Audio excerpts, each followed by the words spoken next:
Muy bien, entonces ahora sí, les comentaba pues hacer la diferenciación entre los conceptos de trauma y contusión como tal. O sea, es una parte muy importante, ¿no? Vamos a ver quién está. Alejandra, ¿estás en casa o estás en la vía pública? En transporte o algo así. Ah, creo que te ibas a mover, ¿no? Creo que me comentabas.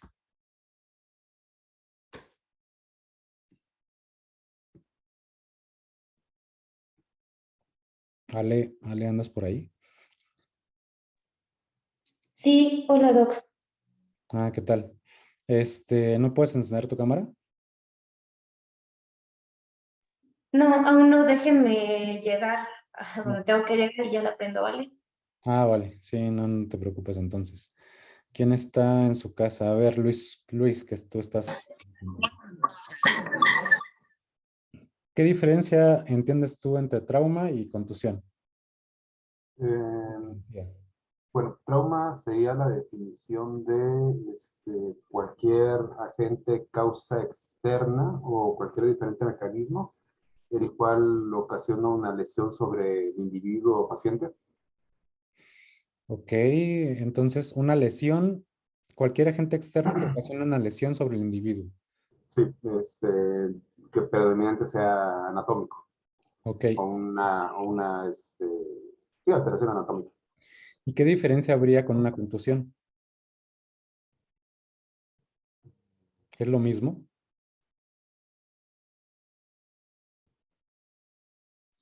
Podría ser como la fuerza, o sea, en la contusión es como un golpe en general y el traumatismo ya sería como alguna fuerza un poquito más grande que se tuvo que haber implementado.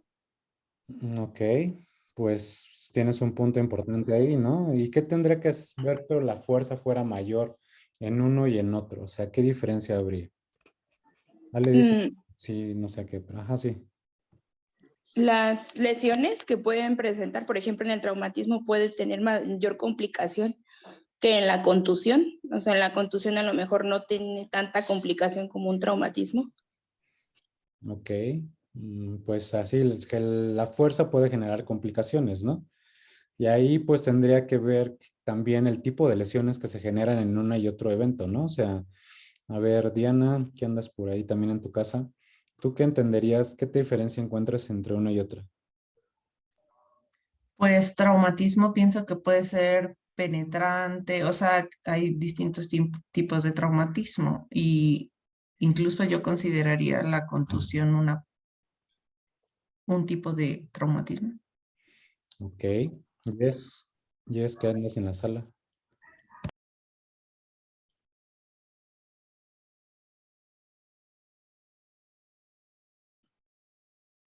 Mándeme, doctor. Ah, ¿qué diferencia entre trauma y contusión? Pues creo que la contusión es propiamente un golpe que no genera como otro tipo de deterioro. Y el trauma, al menos dentro del trauma craneoencefálico, es uno que sí tiene deterioro neurológico. Ok, muy bien, pero bueno, si lo trasladamos a otros sitios anatómicos, por ejemplo, trauma de tórax y contusión en tórax, pues te habla de entidades distintas, ¿no? O sea, y es que aquí entra precisamente lo que es la definición como tal de mecanismo de respuesta fisiológica al trauma. Marlon dice, en una lesión el daño se encuentra limitado, una contusión no es una lesión limitada por el parénquima cerebral, el trauma es aquel que desencadena una respuesta sistémica. En Pero, efecto, otra cosa de pronto que quisiera aportar puede ser que sea potencialmente, que ponga en peligro potencialmente la vida ahora sí, del paciente. Uno, ok, exactamente. Entonces, también otra de las cosas que pueden condicionar ahí es que ponga en peligro la vida del paciente, ¿no? Pero más que esa situación de poner en peligro la vida del paciente, se refiere más al hecho de la respuesta metabólica que desencadena, ¿no? Entonces, con una contusión es una lesión limitada únicamente a la región en donde sucedió el accidente, ¿no? O sea, si un balonazo te pega en el pecho, si te dan una patada en el abdomen, ¿no? O sea, de ahí puedes tener traumatismo, sí, si desencadena una respuesta sistémica, pero, o sea, si solamente se queda como una región, una respuesta local, no se consideraría teóricamente un traumatismo, sino una contusión simplemente, ¿no? De ahí que la fisiopatología del trauma tiene como condicionantes muy especiales, ¿no? Entonces, bueno, para empezar, uno de los primeros grandes cambios que tenemos que tener en cuenta en cuanto a las definiciones y demás es la definición de trauma y politrauma, ¿no? Anteriormente, bueno, trauma es esto, ¿no? Una lesión que desencadena una respuesta inflamatoria. Y esta respuesta inflamatoria, pues también va a estar condicionada primero, pues porque el evento de contusión o el traumatismo inicial van a desencadenar, van a liberar moléculas asociadas a daño endógeno, ¿no? Los famosísimos DAMs, ¿no? Que también vemos en la sepsis, por ejemplo, ¿no? Entonces, cuando hay una lesión importante, puede haber una lesión de los tejidos, una lesión endotelial, lo cual va a liberar pues estas moléculas que son principalmente con tejido genómico, genoma mitocondrial, ¿no? Algunas moléculas intracelulares que pueden ser reconocidas por el sistema inmune de primera instancia, a través de las células de primera línea, como los neutrófilos, ¿no? Las células dendríticas y demás. Y de ahí, pues, sistematizada a través de la respuesta mediada por células T, ¿no? O células B. Entonces, el traumatismo va a involucrar la activación de la respuesta inflamatoria sistémica, ¿no? De ahí que en el trauma, pues también se condicione un SIRS, un síndrome de respuesta inflamatoria sistémica. Por así tenemos, por ejemplo, trauma torácico, ¿no?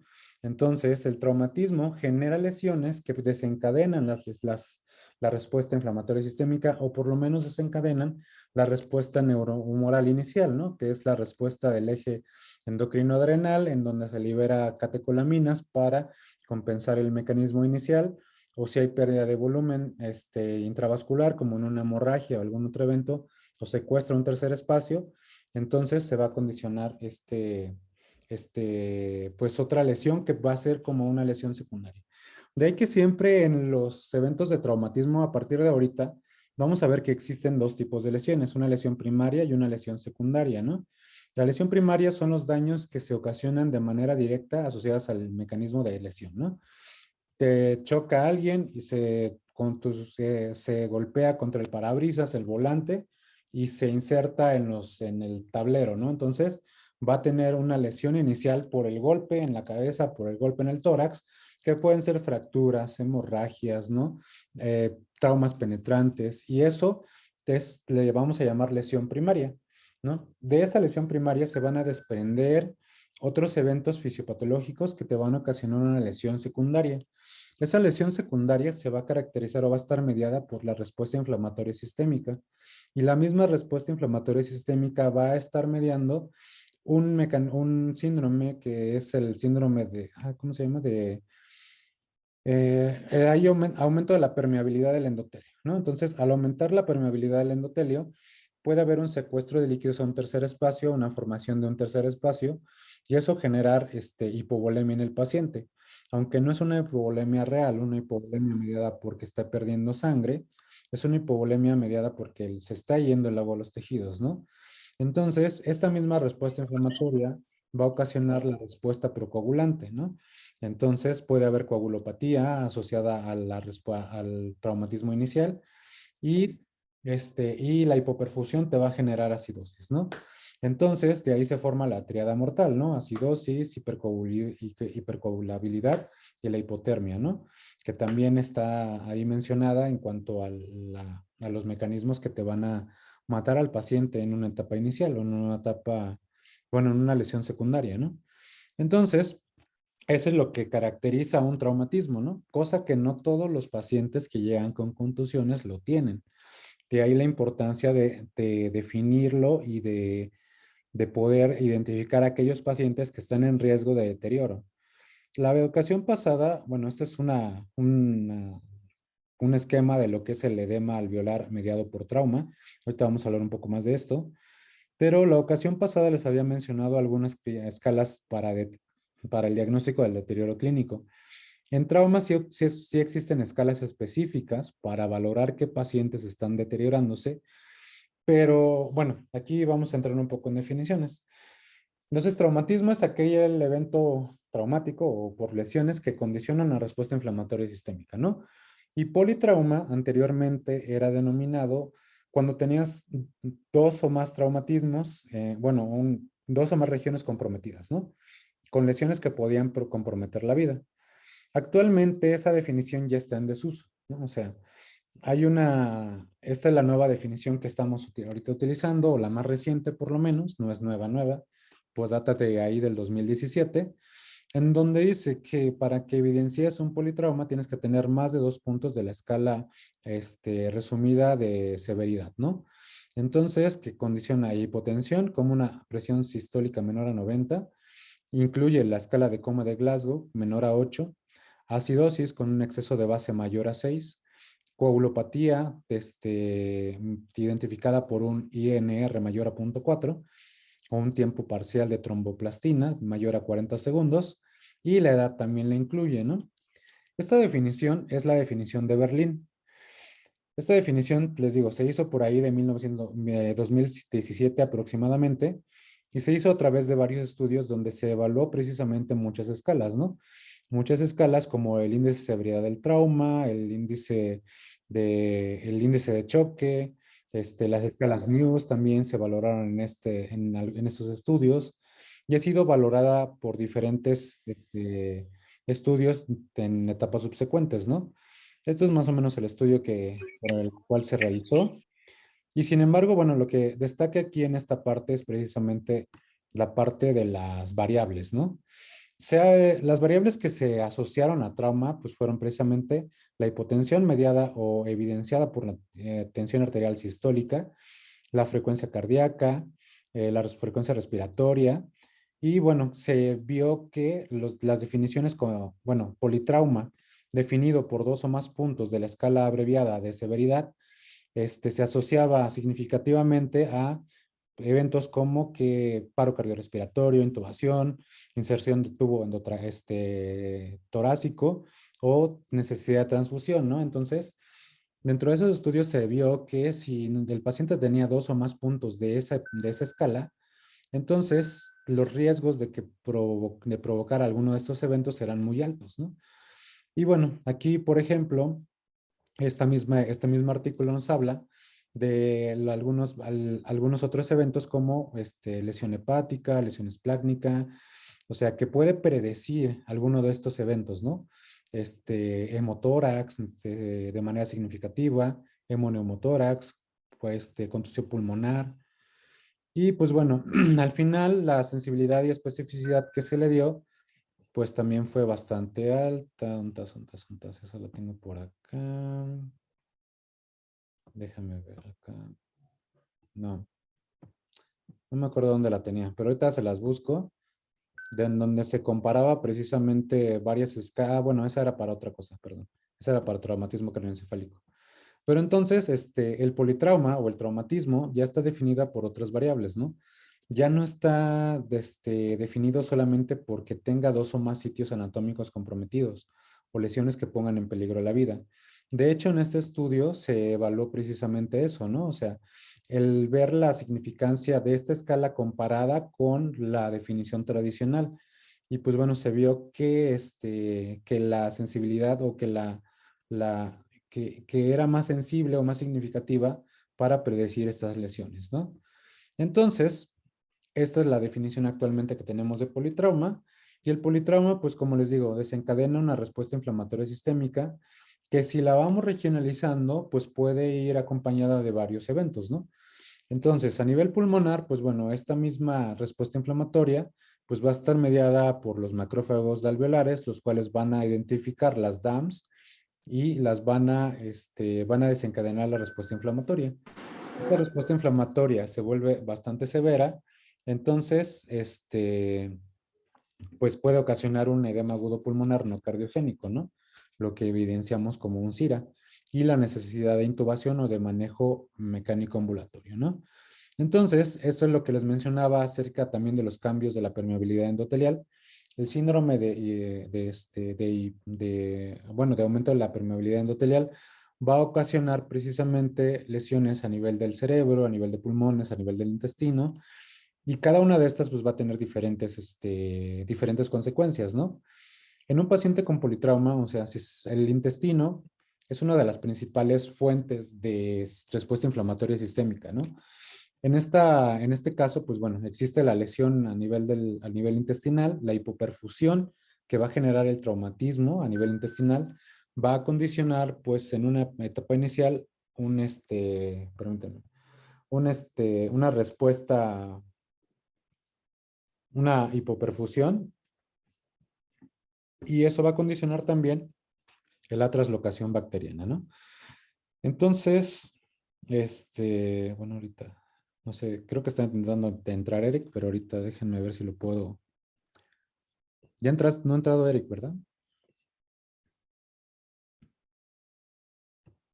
Conectado, pero no me han aceptado en el grupo.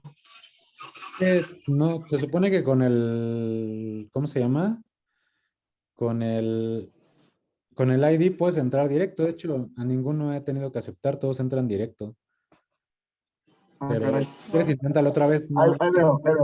Sí, si quieres seguir intentando ahorita, en lo que acabamos esta parte, ¿no? Entonces, la isquemia intestinal puede condicionar, pues, en instancias iniciales a translocación bacteriana, ¿no?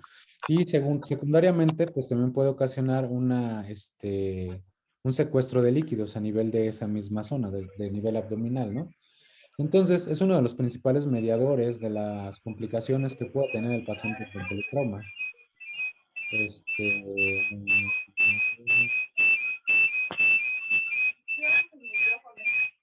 Sí, cierran el micrófono, por favor. Yo también. Ya, ok, ya quedó.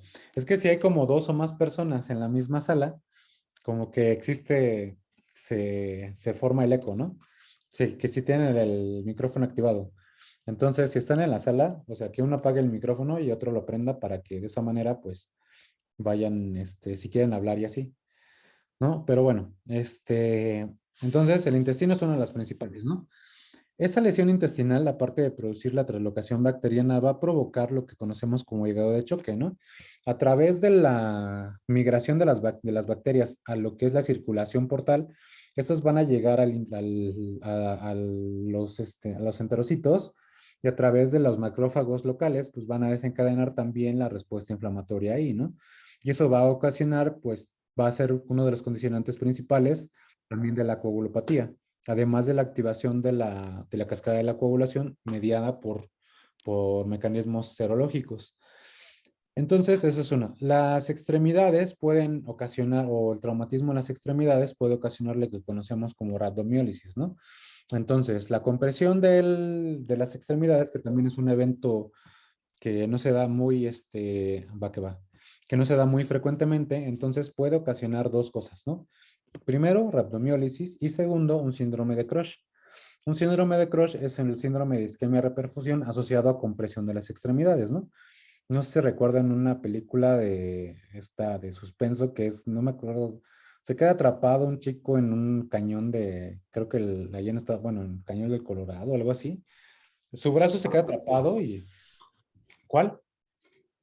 72 horas, una cosa así. Ándale, esa. Se queda atrapado y ese atrapamiento, pues si se prolonga, condiciona que la extremidad se isquemie, ¿no?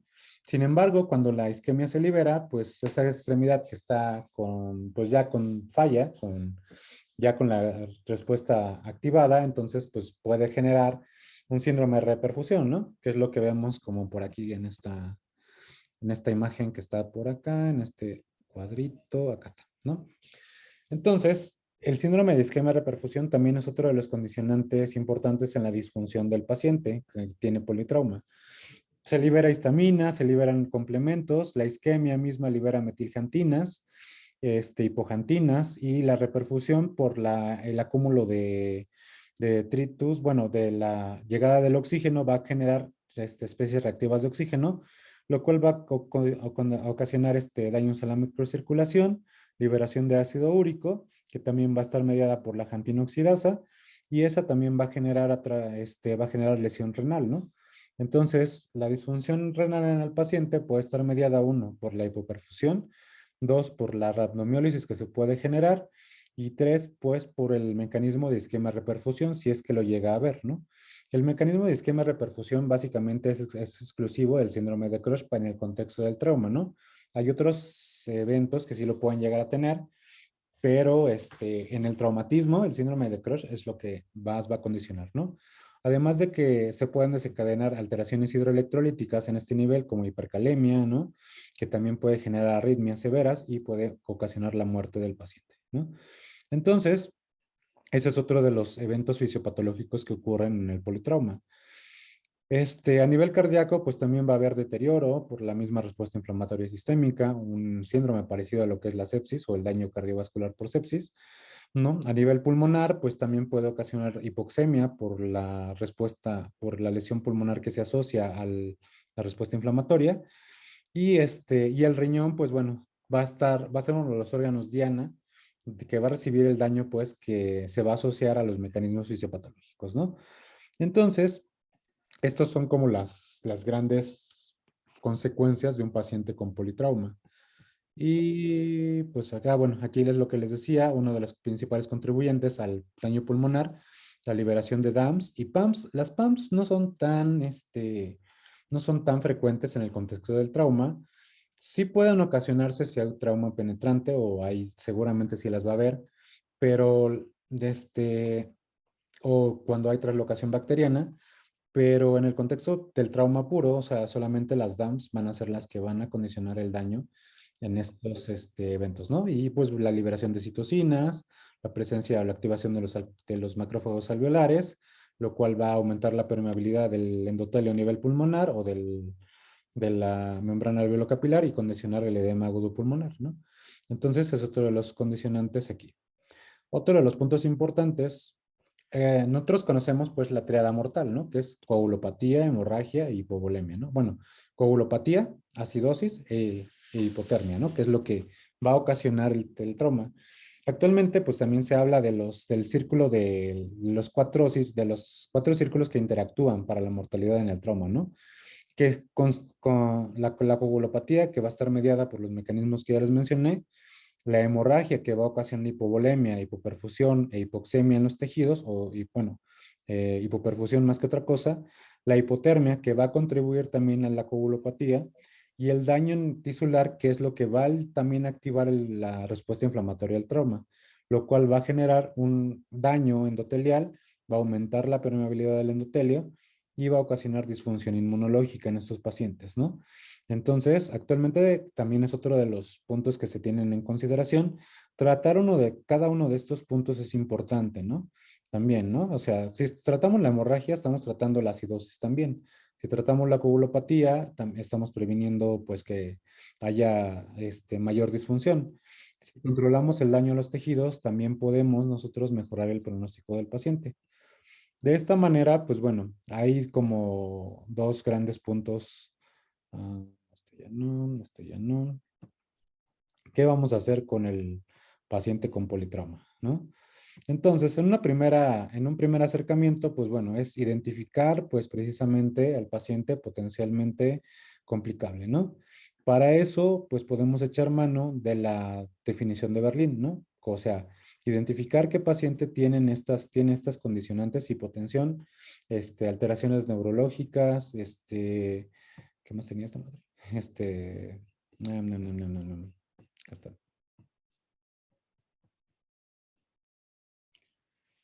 Ajá, sí, evidenciado a través de las variables fisiológicas, ¿no? Que eso es una parte muy importante. Primero, identificar al paciente potencialmente complicable. Segundo, evaluarlo a través del algoritmo ATLS, ¿no? Que es ABC. Evaluar principalmente la permeabilidad de la vía aérea, la ventilación y la perfusión. Y sí, tratar principalmente esas dos partes, ¿no? Oxigenación y perfusión son dos puntos importantes que tenemos que evaluar siempre en el paciente con politrauma, ¿no? Evaluar las funciones vitales y de ahí, pues, determinar si requiere o no requiere un control de daños, ¿no?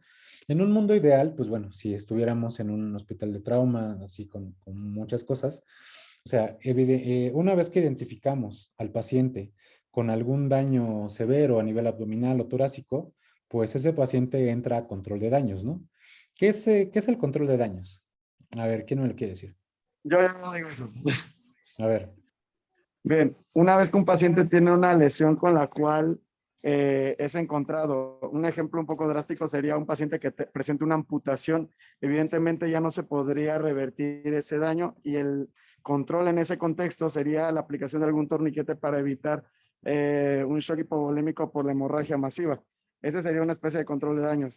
Otro ejemplo sería que el paciente sea movilizado a un área o superficie donde ya no corra riesgo. Ejemplo de este segundo caso, un paciente que haya caído en paro, que vayamos a utilizar desfibrilación y tengamos que moverlo a una superficie donde no esté húmedo o que el paciente no presente algún riesgo de que vaya a tener alguna otra alteración por la descarga.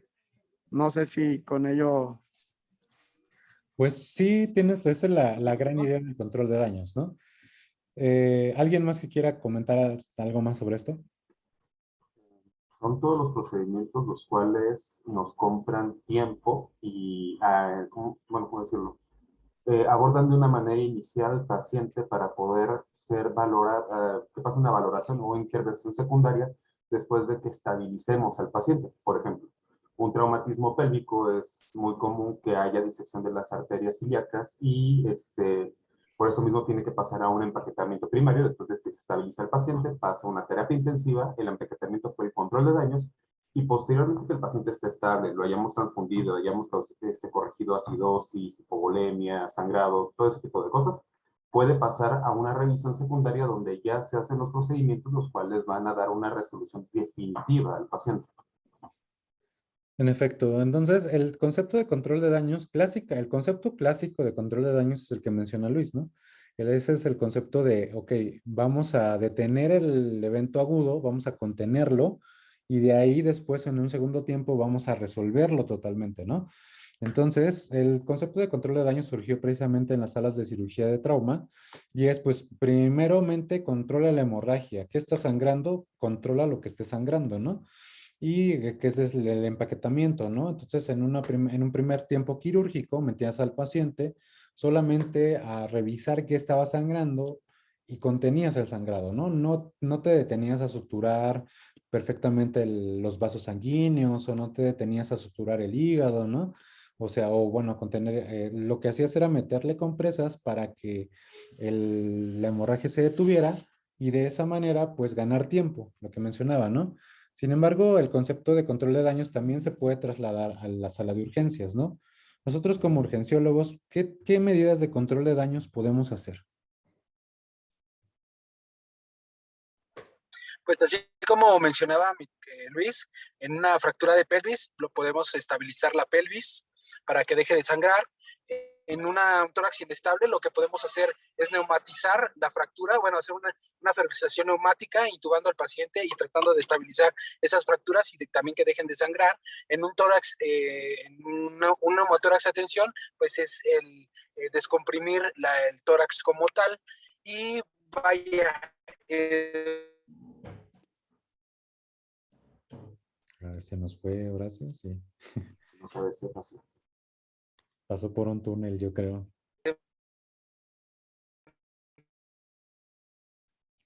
Vamos. Ok, bueno.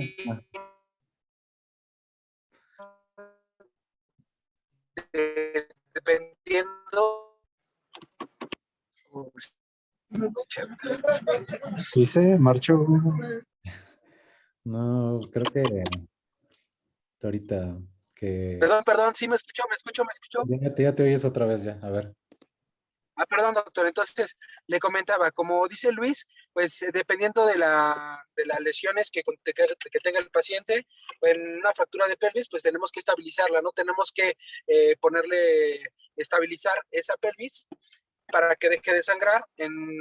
Cuando hay un tórax inestable, el tórax inestable, tenemos que hacer una fertilización neumática a través de una intubación para que también dejen de sangrar esas arcos costales o también podríamos hacer en un neumotórax a tensión, pues tendríamos que hacer la descompresión propiamente dicho de ese aire para que el paciente tuviera una mejor respuesta, ¿no? Primero, hacer el control como tal de lo primario para pasar a lo secundario.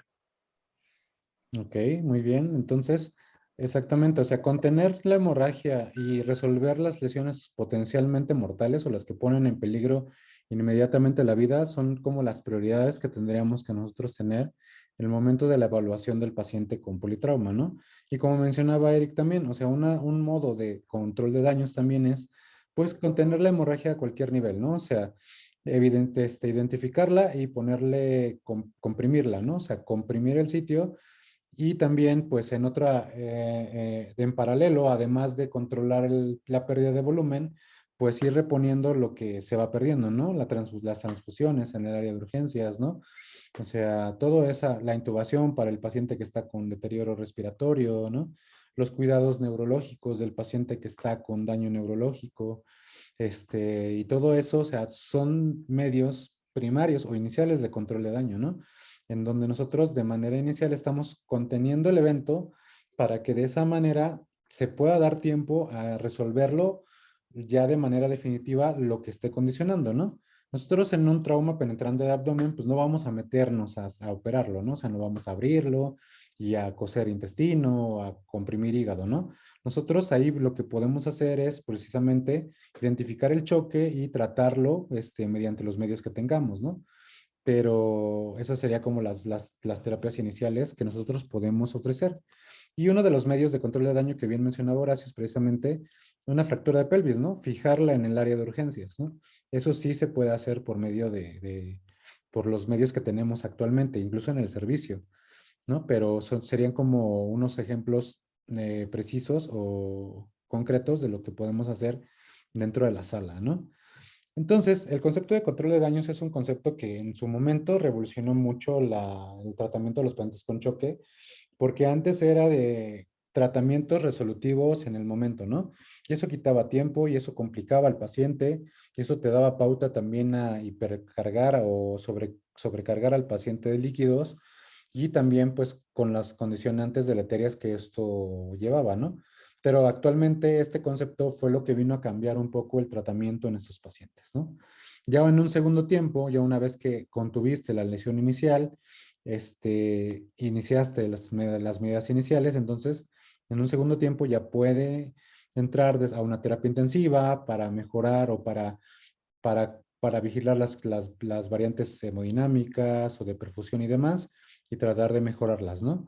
Ya en un segundo tiempo puede entrar a cirugía para que de esa manera se resuelva el evento quirúrgico o la lesión que está teniendo el paciente. Y al final, pues bueno, ya un control total de la lesión, ¿no? Pero esto con más calma. Entonces, el paciente con politrauma, pues se ve sometido primeramente a este tipo de pasos, ¿no? Entonces, de ahí, bueno, esto se basa pues en el concepto de las lesiones primaria, secundaria y terciaria, ¿no? Entonces, la lesión primaria generalmente no la podemos nosotros prevenir ni atender, es la que ocurre en el evento del trauma. Podemos llegar a ver algunas cuando llegan a urgencia.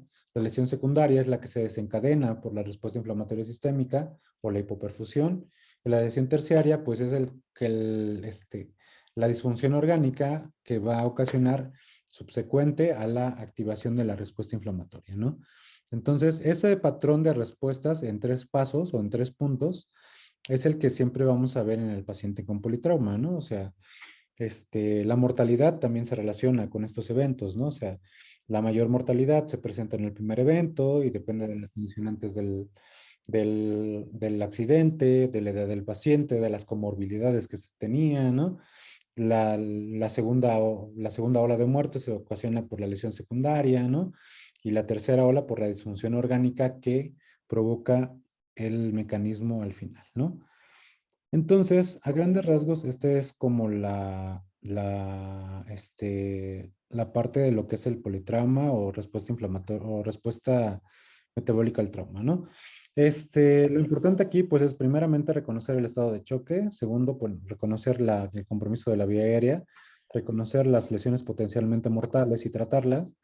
Y cuarto, pues, ir previniendo las complicaciones que se asocian a esto, ¿no? Que sería pues la hipoperfusión con la acidosis, falla renal, falla hepática y demás, que es importante también irlas reconociendo en el contexto de estos pacientes, ¿no? ¿Alguna duda hasta aquí? No, doctor. Hace un rato le pregunté, perdón, Andy. Le preguntaba si el síndrome de Crush es lo mismo que un síndrome de aplastamiento. Pues sí, es lo mismo. Síndrome de Crush y aplastamiento es el daño por isquemia reperfusión asociado al aplastamiento de una extremidad. Entonces sí, básicamente es exactamente lo mismo. Es un síndrome compartamental, pero asociado a la compresión en un evento de trauma, ¿no? O sea, Okay. Que terminan en lo mismo, ¿no? Si un síndrome compartimental o embolia grasa. También, bueno, es una complicación. el síndrome de Crush engloba más allá, ¿no? O sea, porque ahí la isquemia, o sea, te dice que si la extremidad estuvo con cierto tiempo de isquemia, o sea, cuando tú la reperfundes, se liberan precisamente los mediadores que mencionaba, ¿no? El oxidón, las especies reactivas de oxígeno, el ácido úrico, las alteraciones Antisantinas. electrolíticas, ¿no? El calcio, ¿no? Que va a ocasionar alteraciones en el ritmo y te va a aumentar la acidosis por la elevación súbita del lactato o del ácido láctico. Eso te va a ocasionar pues el daño en el paciente. Ok, gracias, doctor. Va que va. ¿Alguna duda? ¿Otra duda? ¿No? Bueno, entonces ahora sí pasamos al tema de TCE. Diana. Sí, ya lo pueden ver. Ya se está viendo. Ok, bueno, pues vamos a empezar a hablar de trauma craneoencefálico. Hablaremos sobre algunas definiciones, hablaremos sobre la epidemiología, la clasificación, un poquito de la anatomía, un poquito de la fisiopatología, aunque ya la mencionó, el abordaje diagnóstico y el tratamiento, algunas escalas pronósticas y unas conclusiones al final.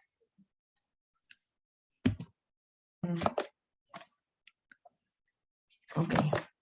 Bueno, como definición tenemos que el trauma craneoencefálico es la lesión directa de las estructuras craneales, encefálicas o meningias que presenta como consecuencia del efecto mecánico provocado por un agente físico externo. Esto puede generar un deterioro funcional del contenido del cráneo. Hay muchas definiciones y bueno, esta es una de las que me gustó un poquito más, pero hay muchas. En cuanto a la epidemiología, es una de las principales causas de muerte en menores de 40 años. Los accidentes automovilísticos causan el primer motivo de esto en un 54%, con una alta tasa de mortalidad que va de 11 a 16 por cada 100,000 habitantes. Y algunas otras causas también son caídas y violencia. La incidencia por año es de 200 a 400 por cada 100,000 y esto es más común en el sexo masculino, 3 a 1 la diferencia. Algunos datos importantes, 10% de los casos que trauma craneoencefálico en mayores de 65 años tienen de 50%, perdón, de presentar mayor mortalidad en 10 años. La lesión cerebral traumática después de los 55 años de edad se asocia con mayor riesgo en 44% de desarrollar enfermedad de Parkinson y en los próximos 5 a 7 años se duplica el riesgo de un evento vascular cerebral y además se incrementa la mortalidad por este. Existe un riesgo 1.5 mayor de desarrollo de epilepsia postraumática, esto si se trata de un TCE leve, y es 17 veces mayor si se trata de un TCE grave. En cuanto a la clasificación, tenemos que va a variar. En cuanto al mecanismo, puede ser cerrado o penetrante.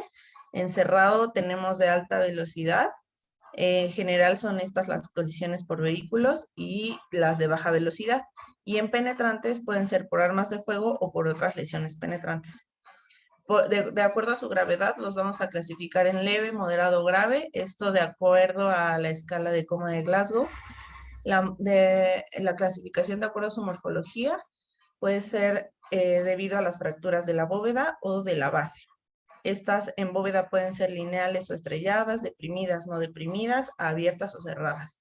Y las fracturas de la base del cráneo pueden ser con o sin drenaje del líquido cefalorraquídeo raquídeo o con parálisis del séptimo par o no. Y bueno, las lesiones intracraneales, estas pueden ser locales o difusas, que ya las veremos más adelante. Un poquito de anatomía nada más para acordarnos. La forma del cráneo no es una bóveda totalmente uniforme. Esta es irregular y también contribuye a las lesiones del parénquima cerebral. Tenemos el cuero cabelludo, que es altamente irrigado. Posteriormente tenemos a la dura madre, que es una membrana dura y fibrosa que se adhiere a la cara interna del cráneo.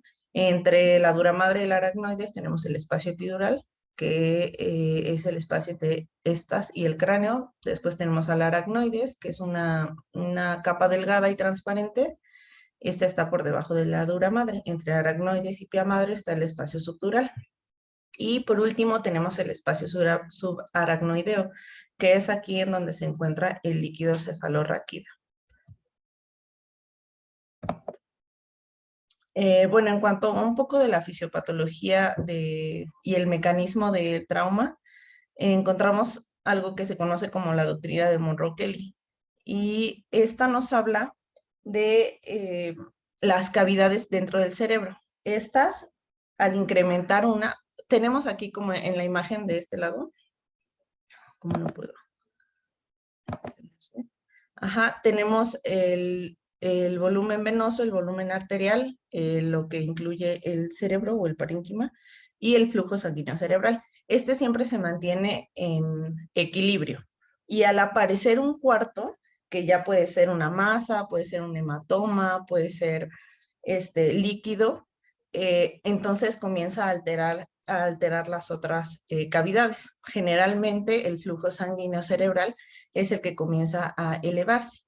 Y bueno, ya cuando hay una descompensación o ocurre algo mucho más crónico, en general se comienza a disminuir el flujo sanguíneo cerebral, que es el primero que empieza a tener problemas. ¿Y qué ocurre? Entonces empieza a elevarse la presión intracraneal.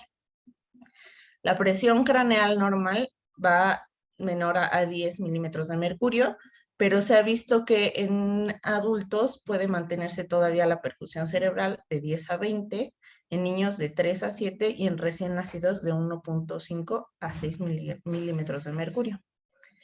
¿De qué va a depender el flujo sanguíneo cerebral? De tres cosas: del consumo metabólico del lodo cerebral, de las resistencias vasculares y de la presión de perfusión cerebral. Hay un umbral crítico para el flujo sanguíneo y este se va a medir cuando ya es menor a 15 milímetros por cada 100 gramos de cerebro o de parénquima cerebral por minuto. Ya se relaciona con un muy mal pronóstico, ¿ok? Y bueno, este flujo sanguíneo cerebral también tiene su manera de autorregularse. Y esto se va a dar por la presión arterial parcial de dióxido de carbono, por la presión arterial media, por la presión arterial de oxígeno y en menor cantidad por la adenosina, óxido nítrico y prostaglandinas que se van a ir generando dependiendo del mecanismo del trauma. No sé si lo expliqué bien o estuvo muy confuso. ¿Hay alguna duda? Nada más una acotación ahí en tu explicación. CSF es cerebrospinal fluid, o sea, es líquido cefalorraquídeo, ¿sale? Entonces, los componentes del contenido intracraneal, como bien mencionas, son tres, ¿no? El cerebro, el flujo sanguíneo cerebral o la sangre, que está dividida en arteria y vena, y el líquido cefalorraquídeo, ¿no? El primero que siempre se va a sacrificar es precisamente el líquido cefalorraquídeo, seguido del sistema venoso o del volumen venoso, y el último que se va a sacrificar, pues es el volumen arterial. Pero el cerebro, pues también es una masa o ocupa un espacio bastante importante, y si hay una masa, pues esto va a estar como desplazando los demás como compartimentos o contenidos, ¿no? Entonces, sí, nada más era como esa acotación, que es líquido cefalorraquídeo, lo primero que se sacrifica, y pues bueno, en cuanto a lo demás, la presión intracraneal, el flujo sanguíneo, no sé, si tengan alguna otra duda los demás.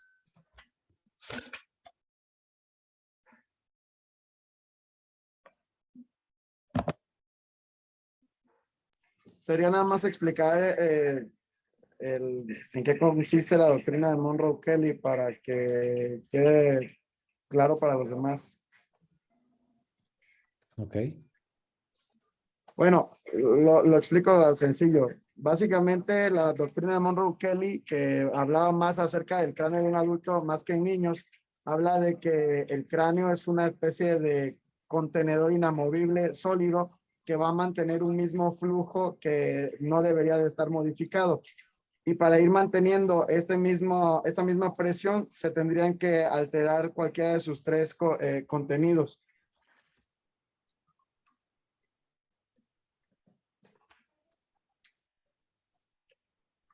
Ok, sí, entonces, pues exactamente, ¿no? No se puede modificar el tamaño, entonces lo que se tiene que modificar es el contenido, ¿no? A diferencia del abdomen o el tórax, bueno, el abdomen sería como el otro modelo contrario al cerebro, ¿no? En donde los tejidos se dan para expandir el continente, ¿no? Y en este caso, pues no se da ese caso porque el cerebro, el cráneo, no es flexible, ¿no? Muy bien. Ok, bueno, tenemos dos fases en cuanto a la fisiopatología y la primera va a depender debido al impacto directo. Esta ya puede ser una fractura, una contusión, una hemorragia, vaya, la lesión que genere el trauma en sí es el primer paso. Y en la fase 2, esta es ya debido a la consecuencia que va a generar ello. Puede ser hipoxia, edema o hemorragia. Y bueno, en cuanto a la lesión cerebral traumática y la fisiopatología, como bien ya lo explicaba el doctor, habla de una respuesta celular inmediata que tiene la capacidad de traspasar la barrera hematoencefálica y, bueno, generar así la filtración de macrófagos y neutrófilos a la circulación sistémica. Y así se genera entonces una respuesta inflamatoria en todo el cuerpo, que ya incluye el corazón, el hígado, riñón, y bueno, se genera una respuesta inflamatoria sistémica. Tenemos dos tipos de edema cerebral, el citotóxico y el vasogénico. El citotóxico se caracteriza por la acumulación de agua intracelular de neuronas, astrocitos y microglía. Este es el más común. Y el vasogénico también, que es causado por la interrupción mecánica o autodigestiva o por la ruptura de alguno de los vasos dentro del parénquima. Aquí hay una parte muy importante que son las acuaporinas, son parte importante de la fisiopatología. Estos son canales selectivos de agua dentro del cerebro y tenemos tres más importantes, la 1, la 4 y la 9. La 1 se encuentra en los plexos coroideos y su función es regular el líquido cefalorraquídeo, y el 4 que se encuentra prácticamente en todo el resto del parénquima, sustancia gris, sustancia blanca y núcleos espinales. En cuanto a la subdivisión que hablábamos hace rato de la lesión cerebral traumática, tenemos de dos tipos, las lesiones focales y las lesiones difusas. Fisiopatológicamente, las lesiones focales van a generar un edema focal, pueden generar isquemia, destrucción tisular, necrosis neuronal o gliosis reactiva. Esto va a ser únicamente a nivel focal. Y las lesiones difusas van a generar cambios en la microvasculatura, desconexión neuronal, desregulaciones iónicas y alteraciones de la permeabilidad. Bueno, en cuanto al diagnóstico, la parte clínica más importante y lo que vamos a nosotros hacer en cuanto tenemos un traumatismo cráneoencefálico es evaluarlos clínicamente, y para esto es muy útil la escala de Coma de Glasgow, que ya todos conocemos. Evalúa la respuesta motora, ocular, verbal y motora, verbal y ocular, y dependiendo del puntaje nos puede hablar sobre la severidad y asimismo del manejo que le vamos a dar a dicho caso. Tenemos varios sistemas de clasificación. Uno de ellos es la Academia Americana de Neurología para la evaluación de contusiones, que las evalúa en grado 1, grado 2 y grado 3. Grado 1 no hay pérdida de conciencia y hay amnesia postraumática menor a 15 minutos. En el grado 2 tampoco hay pérdida de la conciencia, pero la amnesia postraumática sobrepasa los 15 minutos. Y en el grado 3 hay cualquier pérdida del estado de conciencia. También tenemos el sistema Cantu para la severidad de las contusiones. También la evalúa en 1, 2 y 3. Y también depende del tiempo de la amnesia postraumática y si hubo o no pérdida de la conciencia. Estas realmente no se utilizan mucho. Lo que utilizamos mucho más es, bueno, la clínica y la escala de Glasgow o el puntaje que le damos. Para un TCE leve, es un puntaje de 14 a 15 puntos, se puede presentar cefalea leve, menos de 3 vómitos y puede haber, aquí no hay pérdida del estado de alerta. En el TCE moderado, una puntuación de 9 a 13, hay pérdida del estado de alerta, puede haber alteraciones de la conciencia, la cefalea suele ser intensa, puede haber más de 3 vómitos, hay amnesia postraumática, puede haber convulsiones, y cuando tenemos un TCE moderado en niños, la GPC dice que sospechemos sobre maltrato infantil. Y el TCE severo, le vamos a dar un puntaje menor a 8, hay datos de focalización, hay lesión penetrante del cráneo, fracturas, y puede ser un paciente normal, pero que durante la sala de espera disminuye 3 o más puntos en la escala de coma de Glasgow, y además puede haber un déficit neurológico posterior. ¿Cómo vamos a manejar el TCE leve? Como ya sabemos, es un paciente con una escala de coma Glasgow de 13 a 15. Le vamos a realizar una historia clínica completa, un interrogatorio dirigido.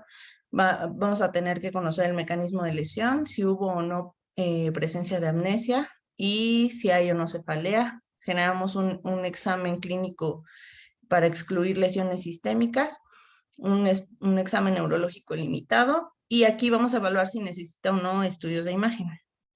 También tenemos que evaluar los niveles de alcohol y drogas en sangre y valorar la indicación de TAC de cráneo. Ahorita vamos a hablar de las indicaciones de TAC. ¿Qué recomendaciones damos a los pacientes que tienen un TCE leve? Cuando se trata de niños o menores, la vigilancia por los padres o tutores en su domicilio. Se sugiere despertar al paciente cada 2 o 3 horas para reevaluar su estado de conciencia. El manejo analgésico puede ser con paracetamol, si hay heridas, antibiótico, y valorar criterios de alta. ¿Cuándo vamos a indicar radiografías? Cuando hay dolor o rigidez cervical con uno o más de los siguientes. Es un paciente mayor a 65 o el mecanismo de trauma es peligroso. Hay contusiones de la piel cabelluda o puede haber una herida profunda o una herida mayor a 5 centímetros y bueno, esta no debe utilizarse para diagnosticar lesiones cerebrales.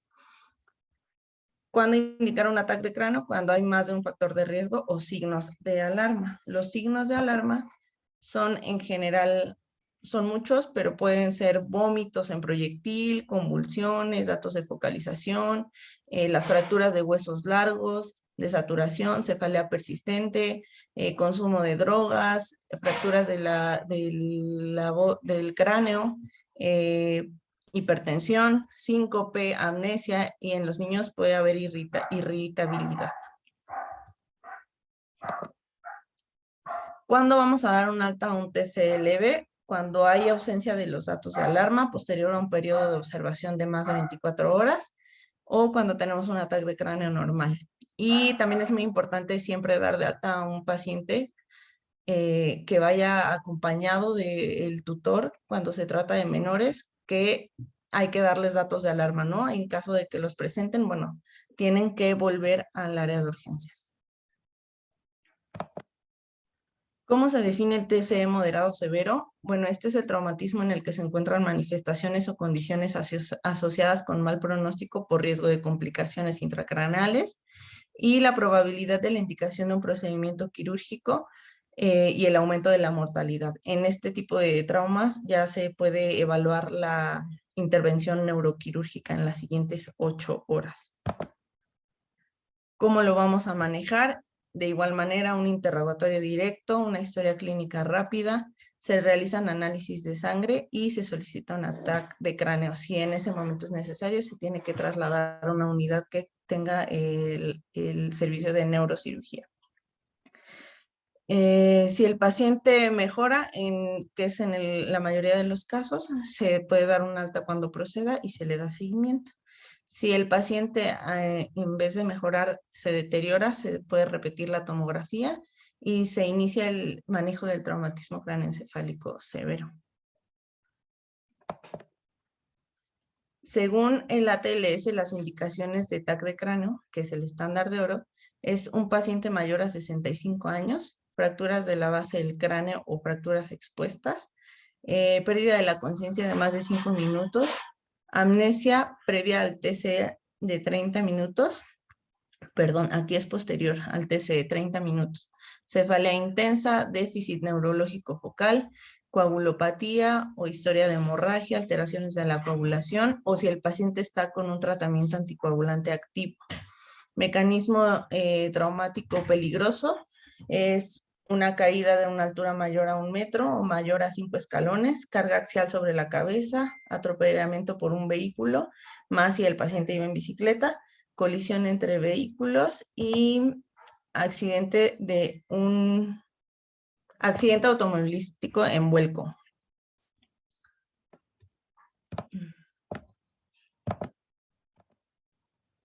Bueno, para la evaluación del ataque de cráneo tenemos 2 escalas pronósticas que son de mayor importancia. Una de ellas es la escala de Marshall y otra es la escala de Rotterdam. Estas, según las características que tenga la tomografía, nos va a dar un porcentaje de mortalidad. Por lo tanto, pues es pronóstica y es de utilidad. ¿Cómo vamos a determinar por tomografía que hay hipertensión intracraneal? Bueno, hay desaparición de los ventrículos cerebrales, hay desplazamiento de la línea media del cerebro más de 5 milímetros, hay un volumen estimado del hematoma intracerebral superior a 25 mililitros y hay compresión de las cisternas basales, que esto se asocia a una presión intracraneal mayor a 30.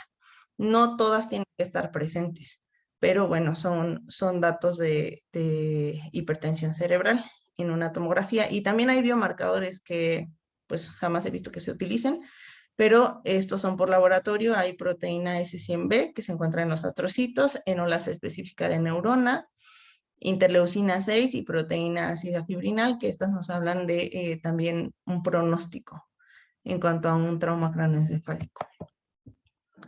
Bueno, este es un caso clínico. Para que despertemos, le voy a preguntar a... Ay. Val, ¿me ayudas leyendo el caso clínico?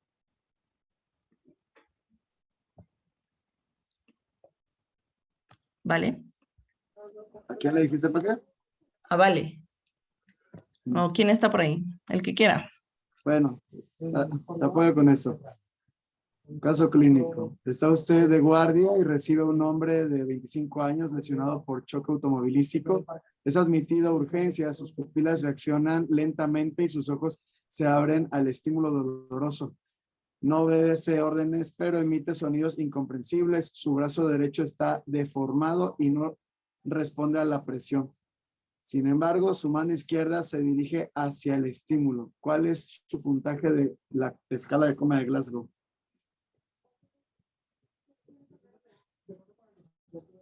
Es 8, ¿no?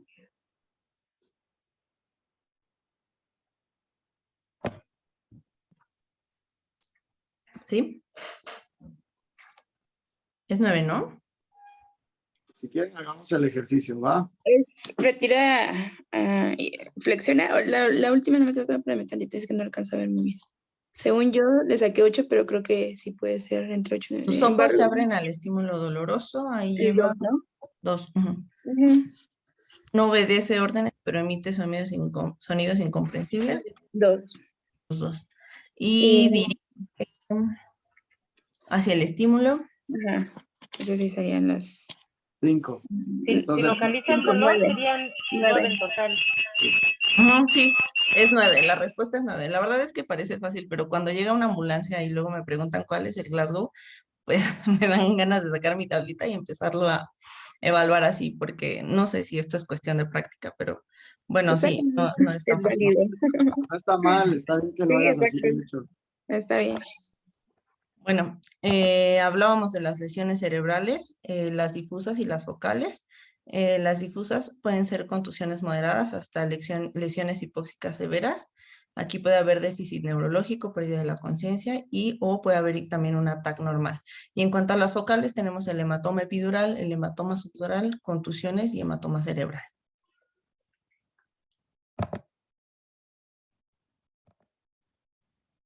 Aquí, este es un hematoma intracraneal traumático que se asocia frecuentemente a fractura lineal temporal, laceración de la arteria meningia media y deterioro neurológico rápidamente progresiva. Así se ve en la tomografía.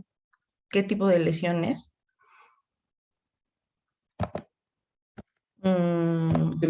Es un hematoma subdural. Sí, es un hematoma subdural. Sí, A ver, ¿quién? es un hematoma epidural. ¿Ok? Bueno, yo me lo aprendí así, como que aquí cabe una E. Y el subdural es el que tiene una forma de media luna.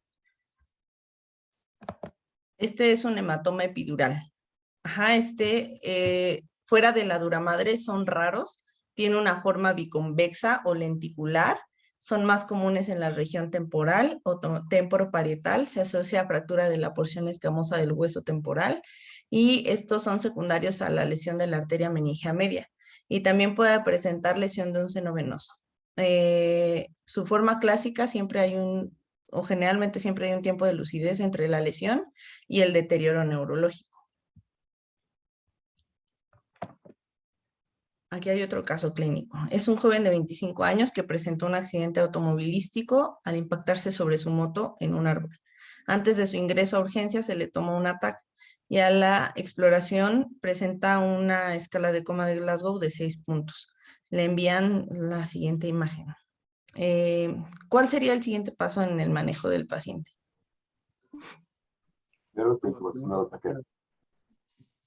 ¿Perdón? El primer paso es de intubación orotracal. Intubación.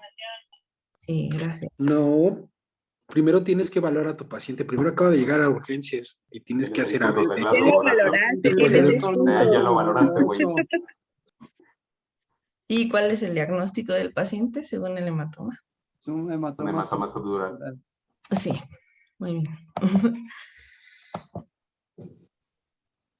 Ay, no, perdón, si era subdural, ¿eh?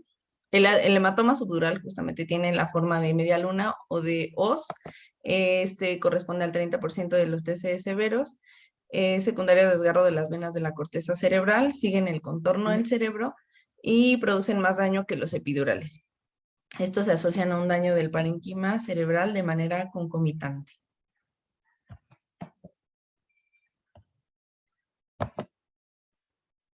Bueno, aquí este es como un ejercicio para evaluar cómo se ven cómo se pueden ver en la tomografía este tipo de lesiones. El hematoma subdural, ya habíamos dicho cuál sería, si la imagen de acá es 1, 2, 3, 4 y 5. ¿Cuál sería el hematoma subdural? La 4. Sí. El hematoma epidural. El La 5, 5. ¿no? 5. La hemorragia intraparenquimatosa. El 1. 1. Sí. La lesión cerebral difusa. El 3. 3. Sí. Y la hemorragia subaracnoidea. Sí, el El 2. 2. Digo, para ustedes es muy fácil porque ya son R2, pero para mí no fue tan fácil, lo tuve que estudiar. La hemorragia intraparenquimatosa, estas son contusiones y hematomas cerebrales, se presentan del 20 al 30% de los TCE severos y los lóbulos más afectados siempre son el temporal y el frontal.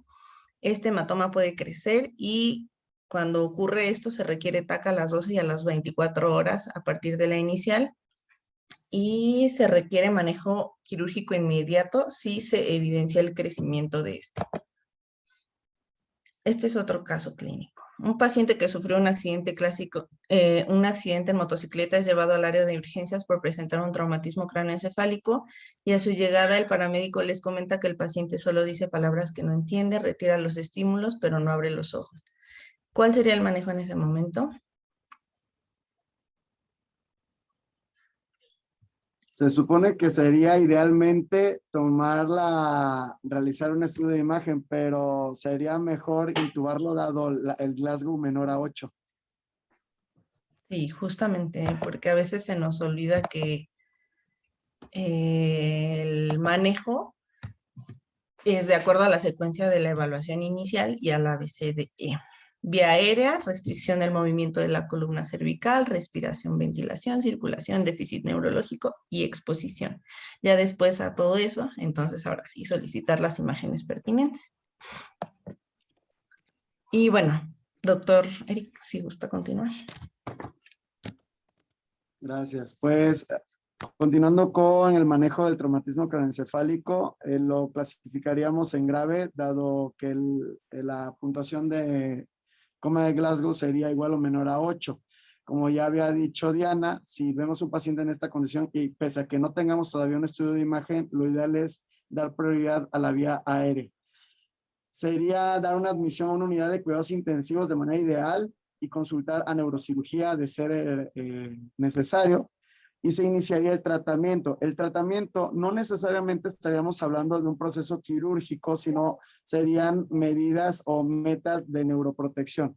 Una de ellas enfocadas al abordaje de la evolución de este tipo de eventualidades, que sería la hipertensión intracraneal, que no solo es con la que encontramos al paciente en el momento que lo recibimos en urgencias, sino el posterior edema que se va a generar con la cadena de citocinas, si hay alguna hemorragia en parénquima, que esta vaya a aumentar todavía la inflamación por la irritación al mismo.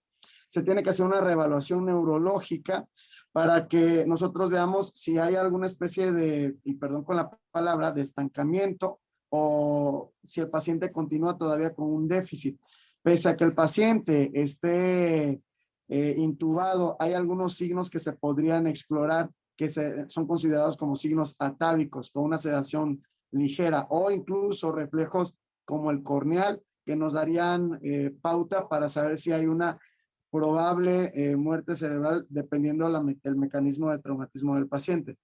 Con respecto a los estudios de imagen, sí se tienen que estar repitiendo los estudios de tomografía de manera secuenciada, debido a que estos últimos nos van a dar pauta de ejemplo. Si el paciente llega con un traumatismo craneoencefálico grave, con un hematoma, que es el que está predisponiendo a la clínica en ese momento del paciente, pero no es quirúrgico, el hecho de que nosotros a las 24, 48 y 72 horas podamos realizar una tomografía de control sería para vigilar que dicho hematoma no haya aumentado de tamaño y que en ese contexto requiere el abordaje por parte de neurocirugía para hacer una maniobra de descompresión, que casi siempre es por cranectomía. Como bien mencionaba Diana, es mejor hacer una intubación temprana del paciente, hay que hacer un control de la hemorragia, no usar soluciones hipotónicas y usar solución salina o solución Hartmann. Estas dos últimas para evitar el riesgo de edema y que contribuyamos a la hipertensión intracraneal. Y en segundo, porque hay un fenómeno que usan casi todos los pacientes con este tipo de lesión, que es con tendencia al consumo de sodio. El tipo de medicamentos que se podrían utilizar sería, ejemplo, el manitol, en caso de que haya una elevación de la presión intracraneal. Y eso sería para pacientes en teoría normotensos. Los barbitúricos en caso de una presión intracraneal de difícil control, la fenitoína para el manejo de las crisis convulsivas en caso de que las lleguen a presentar, o en combinación con alguna benzodiazepina. Si nosotros sospechamos ya en una hipertensión intracraneal, podríamos hacer y queremos hacer manejo avanzado de la vía aérea. Se supone hay un grupo de fármacos que se pueden utilizar en este tipo de pacientes. Lamentablemente, no siempre disponemos de ellos en el servicio. La que sigue, por favor. Pues en el manejo sería la neuromonitorización con la medición de la presión intracraneal en medida de lo posible. Sabemos que si nosotros tenemos un aumento de la misma por más del doble, incrementa el riesgo de mortalidad. Lo ideal es que lo tengamos por debajo de 20 o que hagamos un descenso paulatino de este para evitar el riesgo de edema de tipo citotóxico. En el manejo de tipo invasivo tenemos las derivaciones ventrículo peritoneal, que esto ya lo haría neurocirugía, un catéter ventricular que también lo hace neurocirugía, y en los no invasivos como un índice de pulsatividad por ultrasonido Doppler transcraneal de las arterias cerebrales, o la medición por ultrasonido del diámetro de la vaina del nervio óptico. Estos a nosotros nos estarían dando no solo diagnóstico, sino también pronóstico en el paciente. Nosotros, en el contexto de urgencias, si recibimos un paciente en estas condiciones, no solo es tratar de, voy a sonar inapropiado con el comentario, de salvar la vida al paciente, sino que si detectamos que el paciente ya no es viable porque haya datos de disfunción neurológica, una muerte neuronal, y es candidato para donación, nosotros... Ah, caray, ¿qué pasó? En este contexto nosotros podríamos dar el resto de las medidas para que este paciente sea candidato o esté en óptimas condiciones para el programa de donación de órganos, que aquí de hecho ya han estado visitando ese grupo, ¿cómo le llaman aquí? Senatra. El que sigue, por favor. Las metas en el tratamiento sería, bueno, como todo paciente, solo que con sus pequeñas modificaciones. Primero, una analgesia, usar opioides. Utilizar como sedantes, propofol, hipnóticos más bien, no excediendo los 3 miligramos kilogramo hora. Otros como la dexmedetomidina, la ketamina. Ver el nivel de conciencia, de agitación, la combatividad, datos clínicos de herniación, de elevación significativa de la presión intracraneal, o que haya un descenso de la escala de coma de Glasgow con respecto al ingreso del paciente. La posición del paciente jamás lo debemos de dejar, jamás debemos de dejar al paciente en completo decúbito supino, ya que esta posición predispone a que haya mayor flujo a nivel intracraneal y que, siendo muy básicos, diríamos, esto lo beneficiaría. Falso, aumentaría la presión intracraneal y con ello el mal pronóstico del paciente. La terapia hiperosmolar utilizando manitol de 0.25 a 1 gramo kilogramo hora o solución salina a concentraciones mayores de 3%. Con este último, en caso de que decidamos usar el manitol, hay que tener cuidado, debido a que ahí puede haber una hiponatremia dilucional o translocacional que se generaría en el paciente, y esto en el momento que quisiéramos hacer una reposición podríamos generar otro tipo de lesiones como sería la mielinolisis.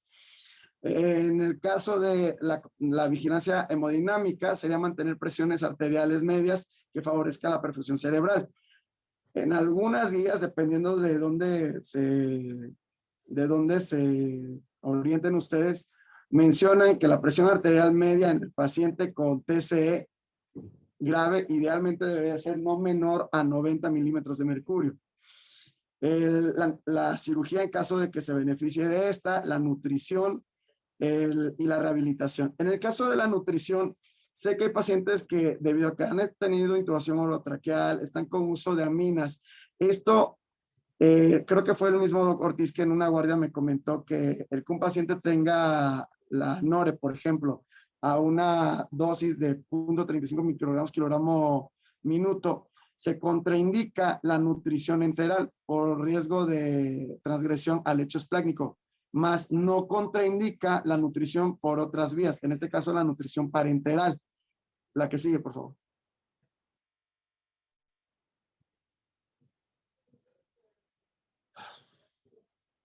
Bien, esta es una tablita con la que ustedes podrían basarse con respecto al manejo del traumatismo craneoencefálico leve, moderado y grave, y la actuación con cada uno de ellos. A nosotros en urgencias nos podrían importar todos los traumas craneoencefálicos, pero sobre todo dos contextos. El primero, el grave es más que evidente de cómo se puede identificar y cómo se daría la prioridad. En el caso del moderado o el leve, tendríamos que utilizar algunos criterios para descartar algún tipo de lesión o determinar su ingreso intrahospitalario o, en caso de que haya ingresado, determinar su egreso. Ejemplo, ¿alguno de ustedes ha utilizado en algún momento los criterios de Canadá para ver si requieren o no un estudio tomográfico en caso de que sea un traumatismo craneoencefálico leve? ¿No? ¿Alguien? ¿O pregunta al azar?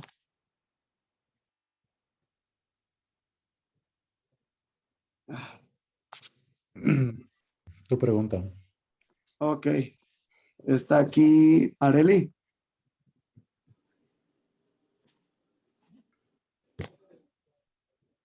Nadie. Arturo. Valeria. Bueno, discúlpame, Dianita. Vas a tener que contestar tú. Si quieres, bueno, regularmente al principio se hace, sin embargo, pues es una mala costumbre que a veces tenemos, que le pedimos a todos los pacientes que tengan traumatismo o contusión inclusive en el área del cráneo, tomografía en el triage. Y esa es una situación de que muchos nos mencionan, si tenemos el recurso hay que utilizarlo, pero realmente ese recurso no creo que sea válido si no tiene el paciente datos de deterioro neurológico o alguna situación de alguna, digamos, un traumatismo severo, que haya tenido lo que nos acaba de decir Diana. Entonces, pues realmente muy poco se utiliza, yo diría. Bien, hay dos criterios que podríamos utilizar. Creo que no se colocaron las diapositivas, pero igual los comento ahorita. Uno son los criterios de Orleans y los otros de son Nueva los Orleans y otros de Canadá. Exactamente. Uno ¿Por qué habla de existen una, perdón, Eric, uno habla de una lesión de alto riesgo, el de Canadá, y uno de bajo riesgo, si no mal recuerdo. ¿Eso es a lo que te refieres? Ok. Entonces, el por qué utilizar estos dos criterios son aplicables para casi todos nuestros pacientes, sobre todo para pacientes de alto riesgo. Vamos a poner el contexto del típico paciente de más de 60 años que puede tener un TC leve y regresa a los 3-5 días, ahora sí con una alteración neurológica.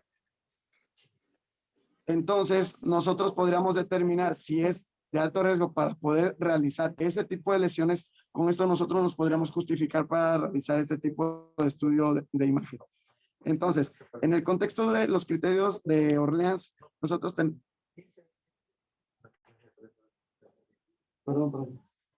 nosotros tenemos que ver la edad del paciente, si es mayor de 60 años, si tiene cefalea que sea persistente o que no haya remitido con el uso de la analgesia, si ha presentado vómitos independientemente de la cantidad, siempre, si es mayor de 60 años, si hay antecedente de intoxicación por alcohol o drogas, o que sea un trauma por arriba de la clavícula o que haya tenido convulsiones. Este último, nosotros podríamos ver también lo de la altura.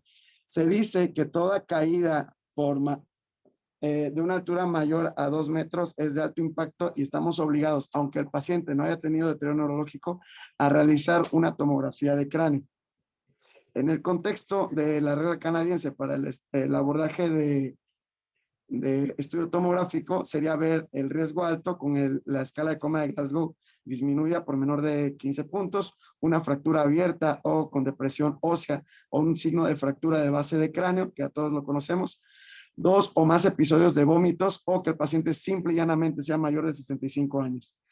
Un riesgo moderado, pero que justifique el uso de la tomografía, sea que tenga una amnesia, lo que decía esta Diana, mayor a 30 minutos, o que el golpe haya sido con un mecanismo de riesgo de alto impacto, no sé, con un martillo, con un choque, o que haya tenido un mecanismo de aceleración, desaceleración, siendo un paciente de la tercera edad. Entonces, la diapositiva que sigue, porque esta era un resumen de lo que se ha visto hasta ahorita. La que sigue. Bien, entonces concluimos con este tema que el traumatismo craneoencefálico es frecuente y es de alta, tiene una mortalidad elevada. El manejo es multidisciplinario y es vital para aminorar las complicaciones y secuelas neurológicas que este pudiese conllevar. Actualmente se considera la nutrición y anticoagulación parte importante de los protocolos de manejo del traumatismo craneoencefálico. Es decir, lo que decía hace un momento, si el paciente tiene una contraindicación de alimentación enteral, no quiere decir que nosotros contribuyamos al deterioro del paciente y podemos iniciar la nutrición parenteral. El uso de los anticoagulantes sí están justificados, sobre todo en un paciente que vaya a estar en postración prolongada para evitar el riesgo de otro tipo de eventualidades, no sé, coagulopatías o que haga TEP, por ejemplo. Y identificar la población de riesgo para que se aborde con estudios de imagen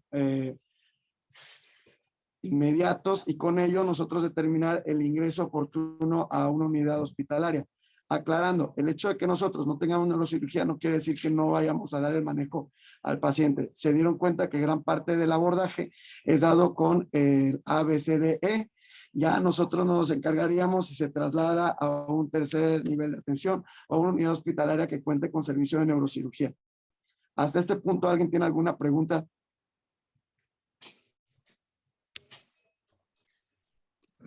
¿Hasta aquí alguna pregunta o duda, niños? ¿Qué opinan de la anticoagulación? Esta parte sí me causa... ¿Cuáles serían las contraindicaciones de anticoagular a un paciente con TCE? El sangrado activo. Sangrado activo, ajá. En el cual haya tenido una cirugía mayor, igual que en el infarto, una cirugía mayor al paciente en los últimos 6 meses. Que está en población de alto riesgo, ya sea un masculino mayor o un femenino mayor de 65 años, coagulopatías, que él haya presentado una caída menor, pero son pacientes anticoagulados.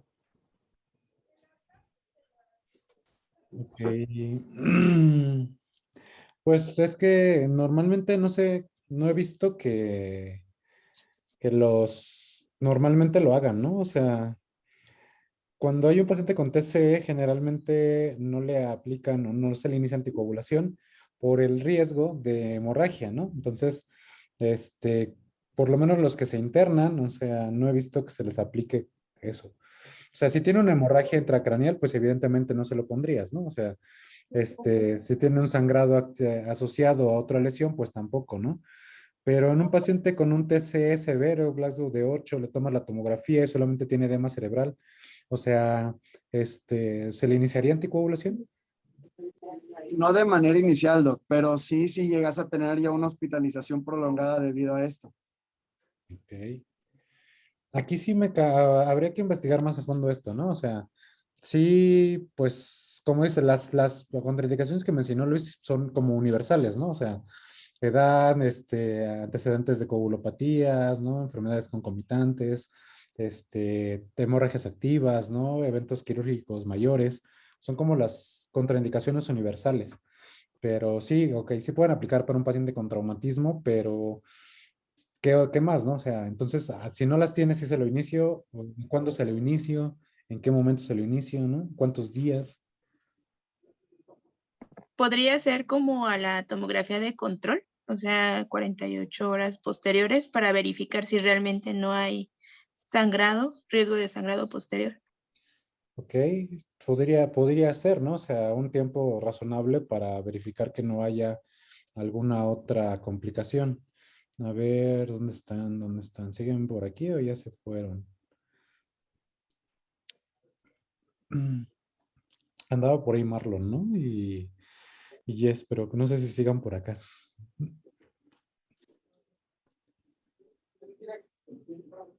No, creo que no. Bueno, entonces, vamos a realizar una investigación sobre esta parte del traumatismo craneoencefálico, porque sí me llamó la atención, ¿no? O sea, sí, o sea, puede ser que sí sea el tiempo que tú mencionas y se me hace coherente, pero pues, ¿qué dicen los artículos, no? O sea, ¿qué dice si hay algún artículo específico en donde diga en qué tiempo se inicia anticoagulación en un paciente, ¿no? O sea, sería como una de las cosas buenas por investigar, ¿no?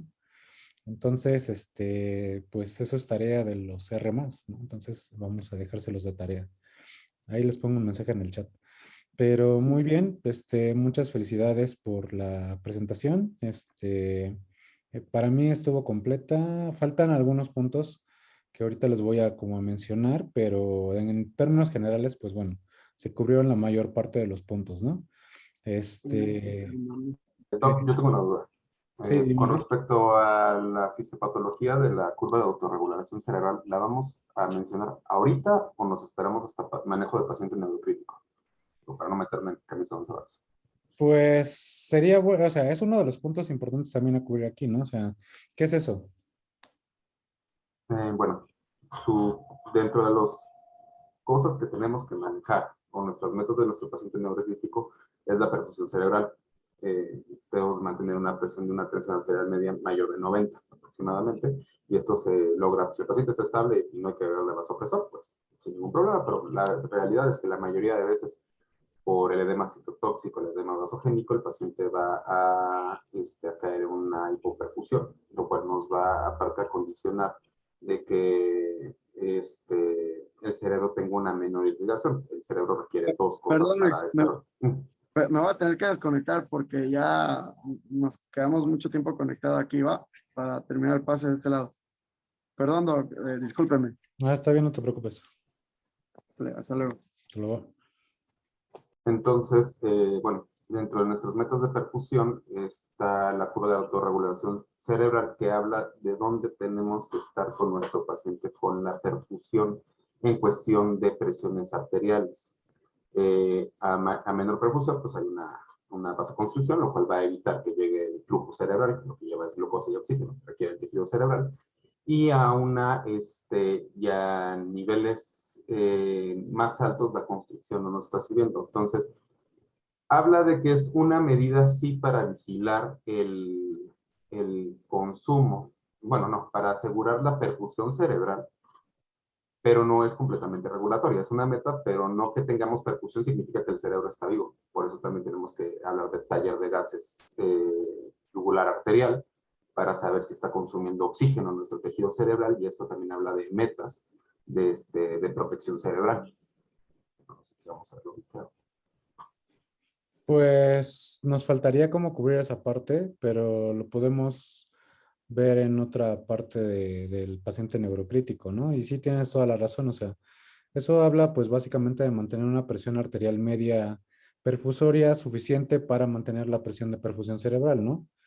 Y de que la presión de perfusión cerebral está condicionada pues por la presión arterial media y la presión intracraneal. Entonces, monitorizar la presión intracraneal es un elemento importante en el paciente neurocrítico, y pues también el taller de gases a nivel cerebral, ¿no? Lo que es la saturación del bulbo de la yugular, y ver pues con base en eso calcular el consumo de oxígeno cerebral, ¿no?